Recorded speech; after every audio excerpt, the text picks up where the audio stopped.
Why do I get so angry? And what about getting calm? I'm Nicholeen Peck, and people are wondering if it's possible for them not to get angry anymore. Well, the answer is yes, it is possible. I'm not going to say it's instant, but it's possible, and I can help you with that. I teach parenting, good communication, and self-government all over the world. And in this video, we're going to be talking about calmness, anger, and you.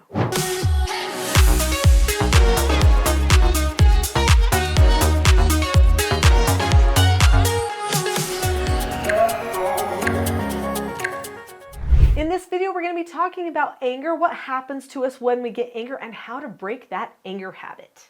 Anger is a feeling. Anybody can feel it. Sometimes it could be useful to let us know, ooh, something's not okay. I've got to process this in a little bit better way. Is this productive? Is what's going on right now, that anger from that other person, productive? What do I do with this? So any type of a feeling that we get around us is a trigger. It's a sign that we need to start making a decision.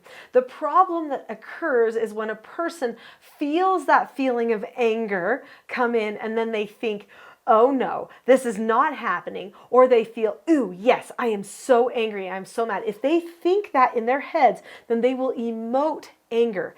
Any person could feel anger from another person, or could even experience a feeling of anger or frustration or something like that. But that thought that they have in between that feeling they get and the emotion that they put out is the key part. What thought are you having if you continue to have anger problems? The thought you are having is feeding the anger. So you've got to recognize that. You don't want to feed that anger. You want to provide yourself with thoughts that will be productive and that will point you in the direction that you want to go. So maybe when you start feeling anger, you say, I'm feeling anger. What should I do about this situation? Just stop yourself maybe for a second and go, hold on, this is what's happening. Or maybe say, okay, I'm feeling anger, get calm, think about the situation. So you might take the moment of reaction, and instead of reacting in an emotional way with an angry emotion, pulling back, stopping, assessing, thinking, planning, suddenly you're in front brain and you're not feeling the anger part take over. When you emote anger, you are in mid to back brain. So if you can keep yourself in front brain by asking questions of yourself or analyzing a circumstance, then you can stop yourself from getting so angry. I've already shared one thing that you can do to stop that anger habit, which is to recognize that you have the ability to make a thought in between feeling something and emoting.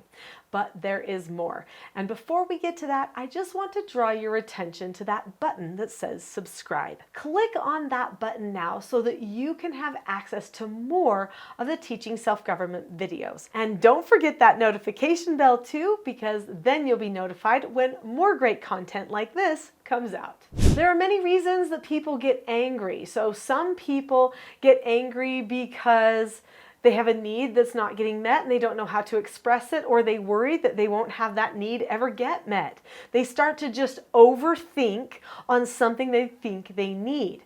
Sometimes they also put people into boxes, so they might villainize a person and say, oh yeah, they always do that, or something like that, and they might think that person is just always bad, so I'm going to be angry. So I know a woman that every time she talks to somebody at the Capitol, so I do a lot of advocacy work for families and stuff at the Capitol, and there's this woman that I come in contact with periodically, and every time she talks to anybody at the Capitol about her views, she is angry. She will say something, well, why don't you do this? Well, what about this? Well, and I thought, okay, she doesn't get it. When you're angry like that, you're putting somebody in a box like that, there's no way they're going to listen to you. And that's what people don't recognize. They may feel all the anger, they may even hear the words, but there's no way they're going to come to your side. Not when they are treated like that. They would have to be an incredibly humble, patient, and forgiving person right in the middle of that barrage that's coming at them, they were actually going to change to see your point of view. Or maybe if they were afraid enough, they would just do it to, appease you. But that's not a change of heart that you're probably looking for. So anger doesn't serve you. It villainizes people you love. It's oftentimes manipulative and not completely honest because you're only looking at an emotional piece or a selfish piece to a problem. In fact, it is a very selfish behavior and usually puts your brain into an over-processing situation where the chemicals are firing in such a way that it makes it so that you can't think properly. This puts you at a severe disadvantage of being able to solve your problems, bond to people, or bring anybody to your aid. When you are angry, it stops you from understanding other people. It stops you from unifying with other people. And this is where our solution lies. Our focus must be on bonding, understanding, and unifying. Anytime anyone is talking to us or we feel anything, we must think in terms of, I've got to communicate this in a healthy way. I need to bond with someone. I need to understand where they're coming from. I need to unify with them. Now, this does not mean that you need to see things their way. No, of course not. You can see things your way, but still unify, care, understand, and bond with another person. You can see that other people have a different point of view and be completely fine with that while you are expressing your point of view. There is a skill that I teach parents to teach their children that actually focuses on this very behavior. The skill is called disagreeing appropriately. In my TSG parenting course, I teach the skill disagree appropriately, and it goes like this. Look at the person or situation, keep a calm face, voice, and body, say that you understand the other person's point of view, or express that you understand the situation, describe what's going on, share your point of view or share your thoughts about the situation, listen to what the other person has to say if there's another person involved. Otherwise, you just analyze within yourself what to do in the circumstance, and then say okay to whatever the decision is, even if that person tells you no and you're like, I'm not taking no for an answer on this one. You have to say okay that they told you no. Okay, I understand. You're telling me no. They have to, or you have to, because what's the point fighting it out with them? There's no point. You could try to, convince, but you already did that. It didn't work. So now you have to say, well, that's where they're at. And I don't get to control them. So that's a principle that we have to live by. I can't control anybody else, right? So then I say, okay, and then I drop the subject. That means I'm not going to think about it or talk about it anymore. Unless it is a really important circumstance where I feel like, no, I'm going to have to go seek other help on this. Well, then in that case, you're going to go talk to somebody else. But with that person, you are dropping the subject. You're not going to let it get in the way of your relationship with them. So you're going to think, I care about you, I'm understanding you, I listen to what you have to say, I want to unify with you, but I'm also not going to control you, or maybe in that case, allow you to control me. Now, if it's a parent-child relationship, that's different. So the parent can tell the child no, and it has to be no, or can tell the child you have to do that, and the child does have to do that. 99.99 times out of 100, it's not going to be something dangerous to the child, and so the child does need to honor that parental authority because that's a principle, and that keeps the relationship functional and safe for everybody. But when it comes to two friends disagreeing or something like that, or maybe you're disagreeing with someone politically or ideologically, don't waste your time getting emotional about it. Just drop the subject, move on, and still continue to care about and understand the person. I'm a really driven person. In fact, there were times in my life where I'll say I was even kind of an aggressive person. If there's something I want to do, I'm going to do it. I'm going to follow through. I'm going to set myself a plan, chart a course, and I will do it. So when it comes to arguments with other people, or if somebody is making a false claim against me, then I'm the type of person that is going to not be okay with that, right?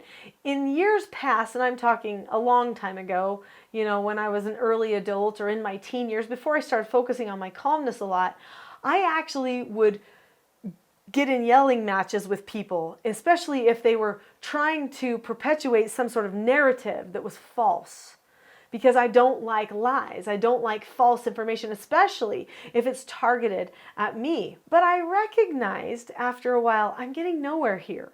I'm just dividing relationships, and then I'm feeling bad about somebody and they're feeling bad about me, and we're not communicating well about things, and this can't be the way to do stuff. So I changed. I decided that I would wait before I spoke. And this was very hard to do because, as you can tell, I speak very freely, very openly, all the time. So this was a difficult thing for me to tell myself, wait, I want to say something, stop.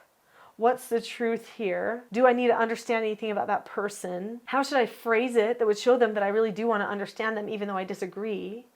And so this is where I started learning to disagree appropriately. And I recognized this was incredibly liberating. In fact, it is liberating for all of my foster children that I brought in, as well as my own 4 natural children who are now all raised to adulthood. Every one of them, their very favorite skill of all of the teaching self-government skills that I ever taught them was disagreeing appropriately. Not only could they change someone's opinion sometimes and get their way sometimes, but they felt empowered because they had a voice. They were able to say something, and it was in a mature way, not in a whiny way or a victim way. It was an assertive, let's handle the problem kind of a way. And it made a big difference in their lives.